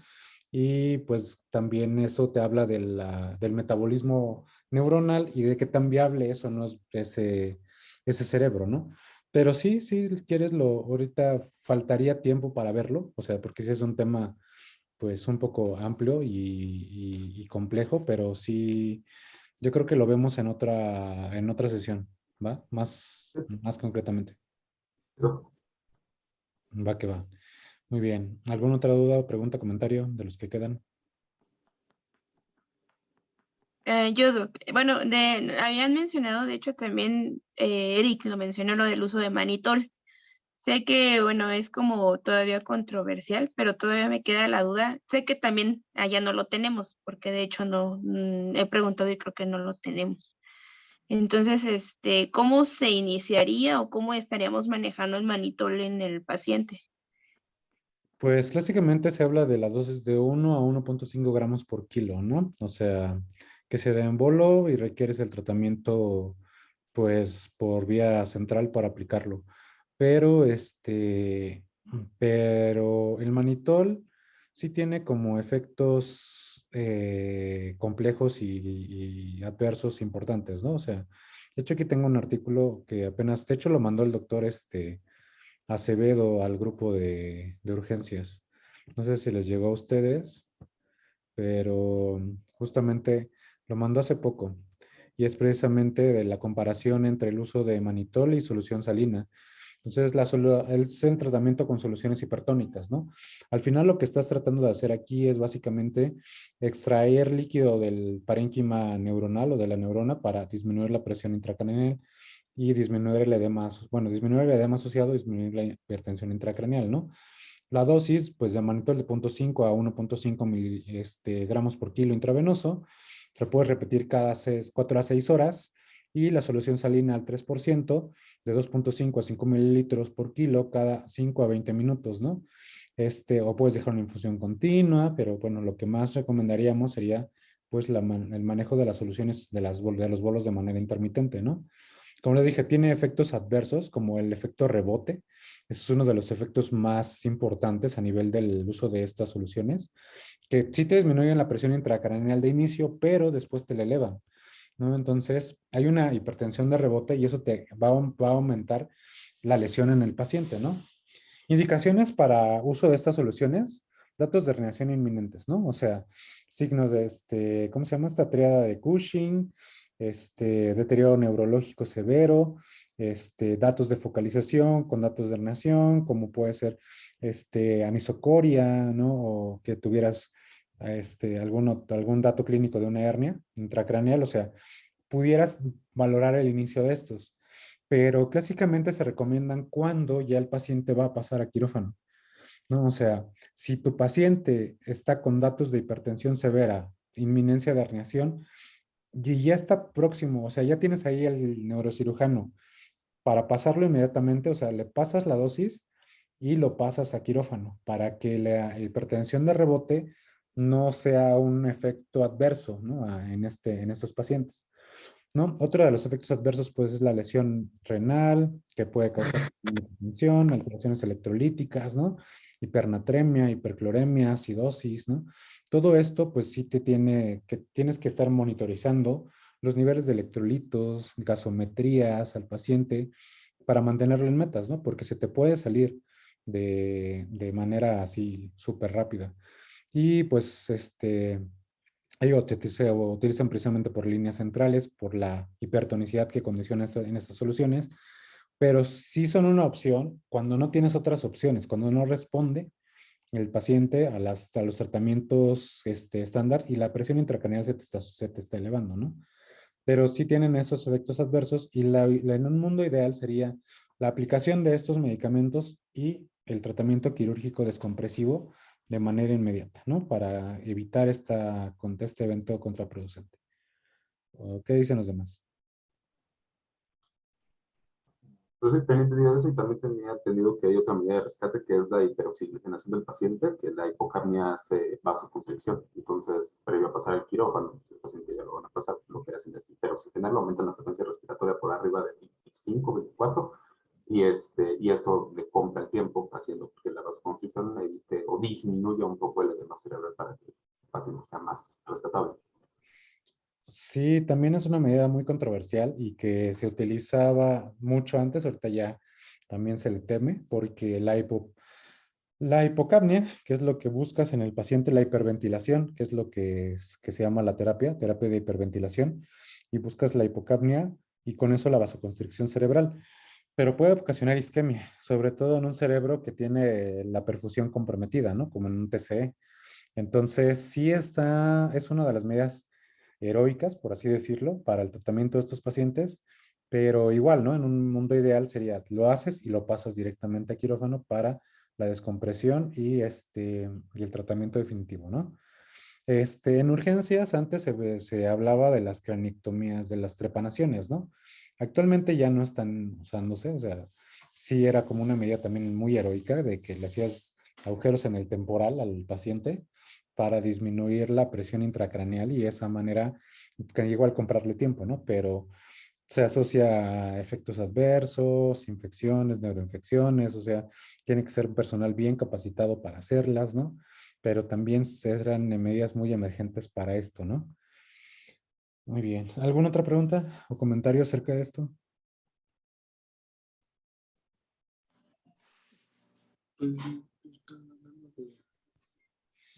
Ok. Vamos a ver medidas de neuroprotección y la escala de Marshall en alguna otra plática, maestro. Pues sí sería bueno abordarlas, ¿no? También. Lo que pasa es que este tiempo es muy corto y como hubo muchos cambios en las programaciones Ok. de la Pues, clase, no se pudo. perdón. Sí. Sí, dime. No, está viendo, maestro, no hay problema. Pero a ver, ¿de qué son esos? A ver. Bueno, las medidas de neuroprotección hablan sobre una mnemotecnia que se llama Goats Gap. El Goats Gap habla sobre la glicemia que tenemos que mantener en un paciente, la oxigenación, la hemoglobina, la temperatura, propiamente dicho, como dice mi compañero Luis, la normocapnia y la presión arterial como tal, ¿no? Entonces ya son medidas que están totalmente estandarizadas para un paciente neurocrítico. Y la escala de Marshall habla sobre la lesión como tal, se les lleva desde tipo 1 hasta tipo 6, donde habla sobre la lesión no mayor a, van a ver el desplazamiento de la línea media no más allá de 5 milímetros y de 25 milímetros cúbicos de lesión, vaya, de hemorragia como tal, y van desde la 1 hasta la 6, ¿no? Y ya después es para saber si un paciente es quirúrgico y presentarlo como tal, para el paciente saber en realidad si el paciente es candidato a cirugía o es un paciente que puede ser recuperable solamente con las medidas de neuroprotección, ¿no? Eso es lo que recuerdo de esos dos parámetros que le pregunté. En lo que comento ahora es nada más para complementarlo, el GoSAP es como el fácil, o sea, es prácticamente nuestras medidas para el paciente crítico, la glucosa tiene que estar como 80 a 180, la hemoglobina de 7 a 9, la oxigenación tiene que ser de 94 a 97%, el sodio de 135 a 155, esto incluye nuestras medidas de soluciones hipertónicas. El confort, como cualquier paciente que tiene que estar adecuadamente con una sedación, de hecho en estos pacientes se prescribe una sedación hasta profundo si tienen traumatismo craneoencefálico severo, estamos buscando un RAS de -5, que es de las pocas indicaciones que hay, una presión arterial media mayor de 80, la normocapnia, que es los valores normales de 35 a 45 de PCO2, y la temperatura, también la normotermia. Se han visto varios artículos estudiando la hipotermia en el paciente neurocrítico. La verdad es que no sirven. En México no tenemos la capacidad para tener un paciente con hipotermia terapéutica y son muy difíciles de manejar. Tienden a tener más complicaciones que beneficios. Entonces, es lo que menciona el coach.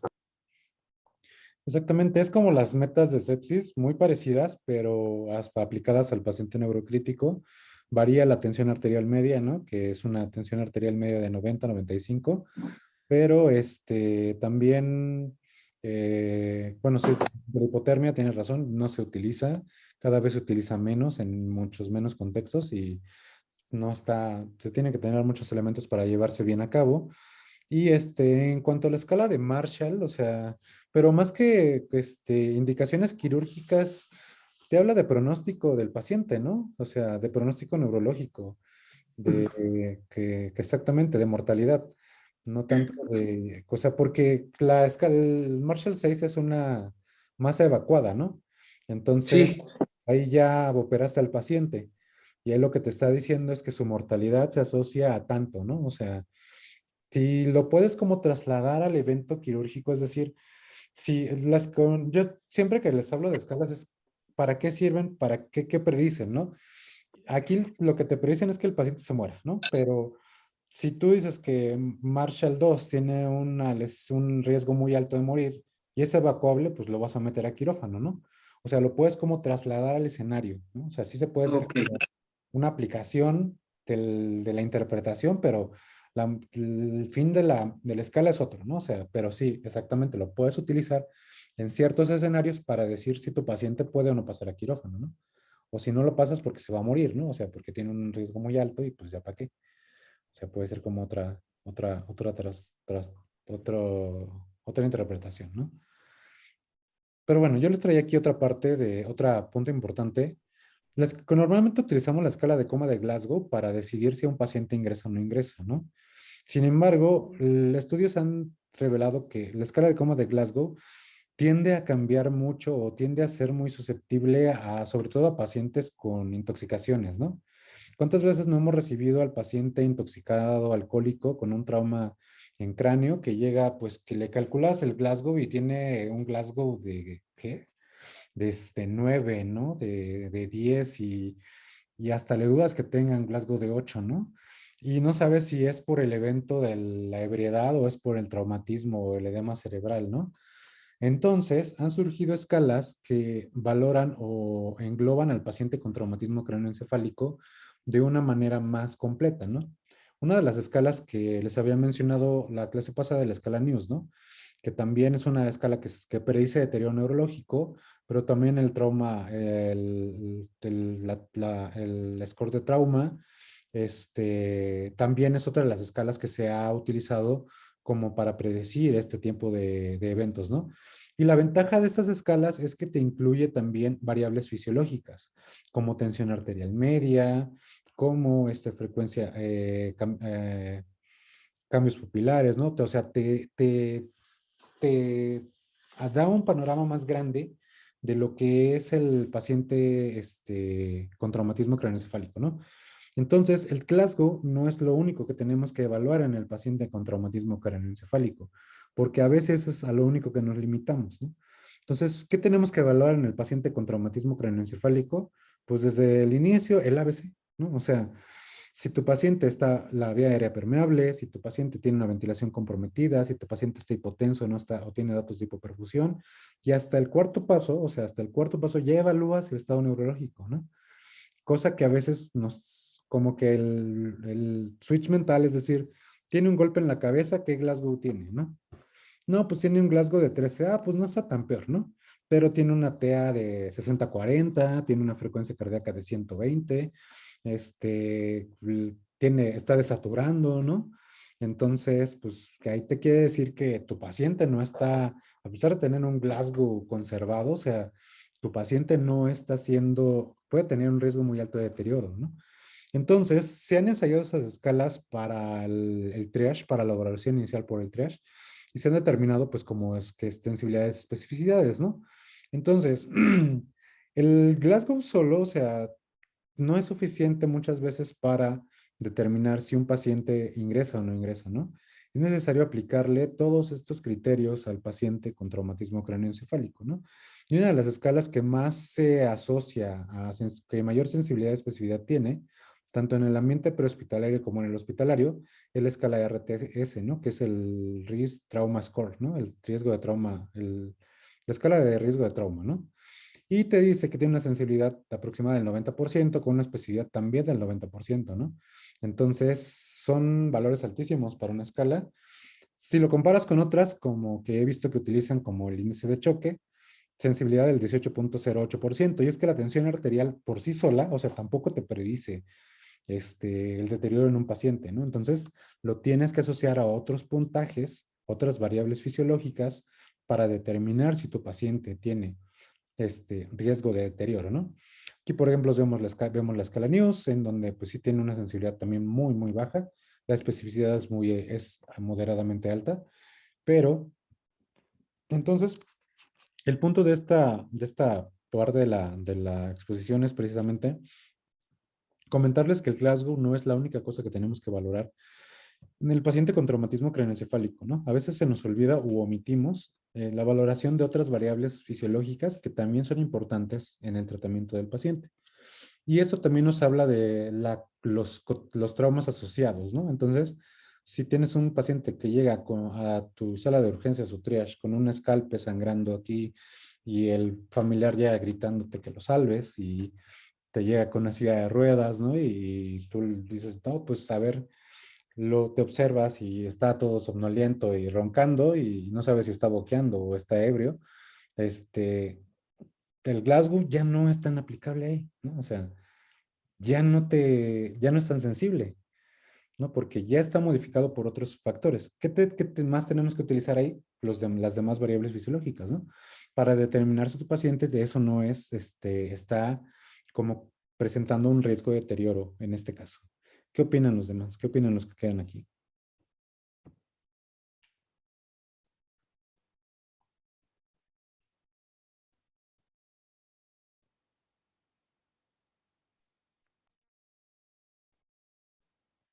Bueno, sí, de alguna forma tiene razón, porque yo también me he dejado guiar a veces por el estado etílico, a veces del que viene el paciente, hasta que lo leemos, nos acercamos y ya lo leemos y decimos, viene súper ebrio.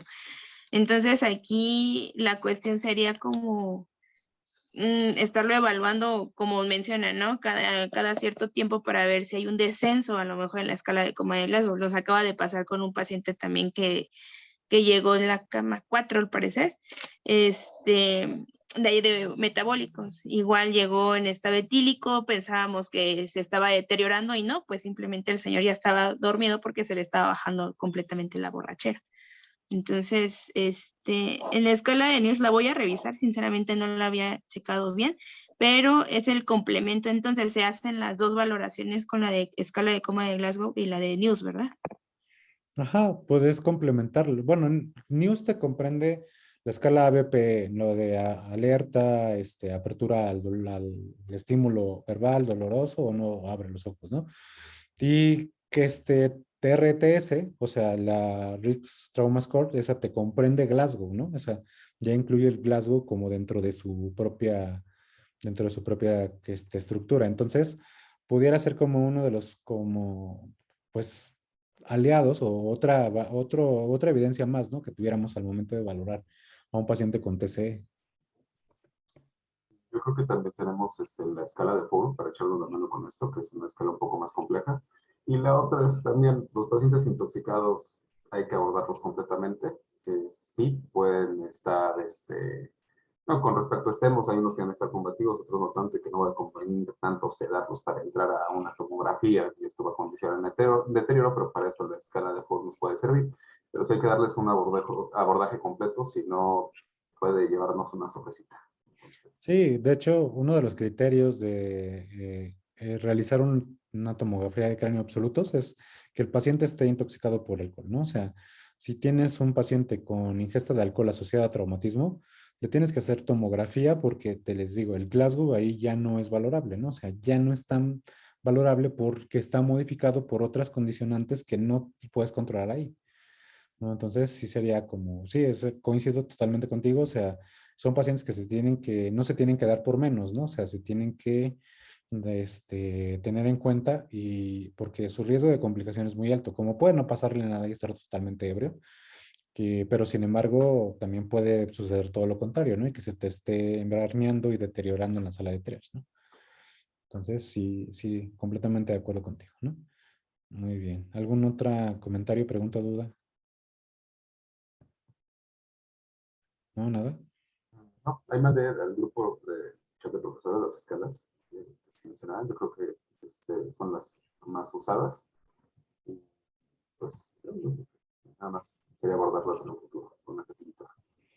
Ok, muy bien. Pues bueno, si ya no hay más comentarios o preguntas, pues muchas gracias por conectarse, por hacer el esfuerzo de estar conectados. Nos vemos en la siguiente clase.